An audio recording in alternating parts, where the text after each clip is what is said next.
Hello दोस्तों। तो पिछली वीडियो में हमने लिक्विडिटी के बारे में समझा था। उस वीडियो में मैंने लिक्विडिटी को एक्सप्लेन किया था कि कहाँ पे लिक्विडिटी रेस्ट करती है। इक्वल हाइज, इक्वल लो, इन सारे स्विंग के नीचे किसके स्विंग के नीचे लिक्विडिटी रेस्ट करती है और हमें लिक्विडिटी को कैसे टारगेट करना है और लिक्विडिटी को कैसे आइडेंटिफाई करके हम पीओआईज वगैरह बायस को यूज़ करके ट्रेड कैसे करते हैं। तो वो सारी चीज़ें हमने समझी थी। तो आज की इस वीडियो में हम समझेंगे PO3 के बारे में, जो कि ये ICT का एक कॉन्सेप्ट है। जो कि आप तो आज हम समझेंगे PO3 के बारे में, जो कि पावर ऑफ 3 है। तो इसमें 3 कॉन्सेप्ट हैं। पहला आपका एक्यूमुलेशन, मैनिपुलेशन, डिस्ट्रीब्यूशन। तो ये जो 3 कॉन्सेप्ट हैं, इन्हीं के बेसिस में अगर ऐसा कहा जाए कि मार्केट इन्हीं 3 कंडीशन में होती है, तो ये गलत नहीं होगा, क्योंकि मार्केट मोस्टली इन्हीं 3 कंडीशन को फॉलो करती है। अब ये ज़रूरी नहीं है कि एक्यूमुलेशन के बाद मैनिपुलेशन ही आए या मैनिपुलेशन के बाद डिस्ट्रीब्यूशन आए। ये चीज़ें अदल-बदल के हो सकती हैं। वो आप पे डिपेंड करता है कि आप कितने अच्छे तरीके से आइडेंटिफाई करते हैं। और इनको आइडेंटिफाई करने के लिए मैं एक चीज़ बता दूँ, इनको बस केवल सिंपली यूज़ नहीं किया जा सकता अकेले कहीं पे। आप अकेले यूज़ करते हैं तो आपकी एक्यूरेसी जो होगी वो डिक्रीज़ होगी, इंक्रीज़ नहीं होगी।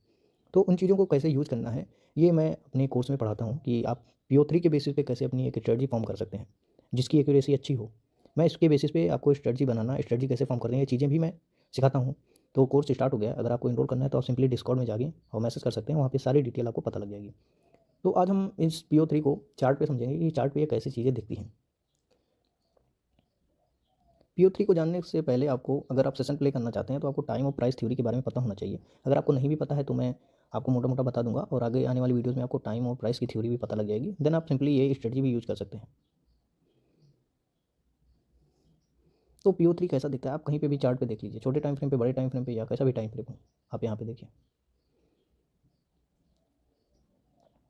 प्राइस जो है यहाँ पे रेंज बाउंड था, प्राइस को जाना ऊपर था, लेकिन छोटे टाइम फ्रेम पे प्राइस ने क्या किया है, यहाँ पे प्राइस ने एक्यूमुलेशन किया है। ये रहा आपका मैनिपुलेशन, उसके बाद में डिस्ट्रीब्यूशन किया है। कहाँ तक? इस वाली लिक्विडिटी तक। इसलिए मैं बोलता हूँ कि एक चीज़ें सिंपली नहीं वर्क कर सकती, आपको अलग अलग चीज़ें आइडेंटिफाई करनी है। ये आपका डिस्ट्रीब्यूशन हो गया और ये आपका मैनिपुलेशन हो गया। ये आपका एक एग्जाम्पल ये हो गया। ये रहा आपका एक्यूमुलेशन,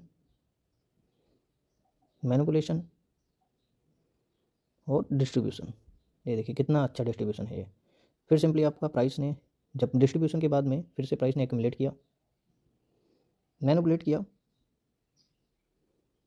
और फिर प्राइस ने डिस्ट्रीब्यूशन शो किया। उसके बाद में प्राइस के बायस साइड डन हो गए होंगे, इसीलिए प्राइस ने अब अप साइड के मूव देना स्टार्ट किया। तो ये सारी चीज़ें आपको देखनी होती हैं। ये रहा आपका एक्यूमुलेशन। हमें बहुत सारी चीज़ें देखने के बाद में ट्रेड लेना चाहिए। तो वो सारी चीज़ें आप कोर्स में सीख सकते हैं। वो चीज़ें मैं बहुत सिंप्लीफाई तरीके में बताऊँगा आप सभी को। तो आप ज्वाइन होना चाहते हैं तो अगेन डिस्कॉर्ड लिंक्स में जाइए, आप डिस्कॉर्ड पे मैसेज कर सकते हैं, वहाँ पे आपको सारी डिटेल पता लग जाएगी। ये आपका डिस्ट्रीब्यूशन हो गया। तो इस तरीके से प्राइस में एक्यूमुलेशन, मैनिपुलेशन और डिस्ट्रीब्यूशन वर्क करता है। तो इसमें हमने सिंपली क्या समझा कि प्राइस जो है वो पहले एक्यूमुलेट करती है, यानी साइडवेज मार्केट। जो प्राइस सेक्शन ट्रेड करते हैं उनके, अगर उनके लैंग्वेज में बोला जाए तो प्राइस जो है ये साइडवेज है। उसके बाद में प्राइस ने ब्रेकआउट दिया, फेक मूव जिसको फेक आउट बोलते हैं, और ये रहा आपका डिस्ट्रीब्यूशन। फिर उसके बाद में अगेन जो असली मूव था वो स्टार्ट हो मार्केट में। मार्केट, अब मैं साइकोलॉजी के बारे में बात कर लेता हूँ इसके। तो मार्केट एक्यूमुलेशन, मैनिपुलेशन, डिस्ट्रीब्यूशन करती क्यों है? देखो, मार्केट सीधे सीधे ऊपर नहीं जा सकती। मार्केट को ऊपर जाने के लिए लिक्विडिटी लेना पड़ेगा, या तो मार्केट में पेंडिंग लिक्विडिटी हो, या फिर मार्केट क्या करती है, जैसे अभी सभी एक ही डायरेक्शन में होंगे तो प्रॉफिट नहीं बनेगा किसी का, क्योंकि मार्केट में अगर बायर सेलर दोनों चाहिए, तो अगर सेलर नहीं है तो मार्केट मूव ही नहीं कर पाएगी। बायर कहाँ से बाई करेंगे, जब कोई बेचने वाला ही नहीं होगा तो बाई कहाँ से होगा? तो इसीलिए मार्केट क्या करती है कि पहले आप हम लोगों को जो है ट्रैप करती है। वो दिखाएगी कि इस डायरेक्शन में जा रही है, अच्छा खासा मूव देगा। जब कैंडल रनिंग होती है वहाँ पे चीज़ें आइडेंटिफाई करना बहुत टफ हो जाता है। तो यहाँ पे मैनिपुलेट किया, उसके बाद में प्राइस जो है यहाँ पे देगी तो लोगों को लगेगा ये रिट्रेसमेंट है। उसके बाद में ये रहा, और फिर मार्केट जो है इन सारे एसएल को ले लेगी, और यहाँ पे जो भी पेंडिंग लिक्विडिटीज़ होंगी इस वाले स्विंग में, ये जो यहाँ का स्ट्रक्चर होगा वो सारी लिक्विडिटी मार्केट हंट कर लेगी। तो इस तरीके से मार्केट जो है इस PO3 के बीच की साइकोलॉजी जो है वो इस तरीके से वर्क करती है। अब हम इसको कैसे यूज में लेते हैं वो आप पे डिपेंड करता है। आप सिंपली सेशन भी ट्रेड कर सकते हैं। अगर मैं सेशन प्लॉट करूँ तो आप देख सकते हैं एशिया में एक्यूमुलेशन हुआ, लंदन में मैनिपुलेशन, न्यूयॉर्क में डिस्ट्रीब्यूशन हो गया। फिर उसके बाद में एशिया में एक्यूमुलेशन, लंदन में मैनिपुलेशन, न्यूयॉर्क में और लंदन क्लोज में डिस्प्लेसमेंट हो गया। ये अगेन छोटा सा ये लिक्विडिटी स्वीप है, इसको हम मैनिपुलेशन बोल सकते हैं। तो यहाँ पे एक्यूमुलेशन, मैनिपुलेशन, फिर अगेन डिस्ट्रीब्यूशन। तो इस तरीके से आप एशिया सेशन में एक्यूमुलेशन, लंदन में मैनिपुलेशन और न्यूयॉर्क में डिस्ट्रीब्यूशन को ट्रेड कर सकते हैं। लेकिन ये चीज़ें हर जगह पे वर्क नहीं करती, इसके पीछे का लॉजिक होता है। अब जहाँ पे देख सकते हैं आप, ये रहा आपका, अब यहाँ पे एक्यूमुलेशन कैसे मार्क करेंगे, ये रहा मैनिपुलेशन। आप डिस्ट्रीब्यूशन कहाँ ट्रेड कर पाए, प्राइस कहाँ नीचे गई?